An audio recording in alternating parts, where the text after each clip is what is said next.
আজকে যা অভিজ্ঞতা হলো তারপরে বলবো, এই যে আমরা বলি না যে এই মাঝবয়সী বুড়ো লোকগুলোর দায়ে রাস্তায় মেয়েরা বেরোতে পারে না, হ্যারাসমেন্ট, এই সেই কথা।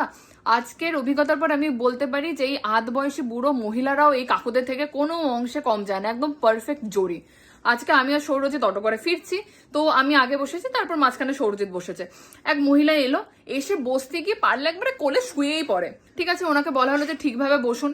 বসে বাবা বলছে না আমি বসতে পারছি না, সরুন সরুন। ঠিক আছে, একটুখানি চেপে কোনোভাবে বসা হলো, দিয়ে হাত রাখার বাহানায় একবার সৌরজিতের পিঠে হাত। আরে ভাই, ওনাকে বলা হচ্ছে হাত সরিয়ে বসুন, দিয়ে ঠিক আছে কিছুক্ষণের জন্য হাত সরালো, তারপর আবার থায়ে হাত রাখছে।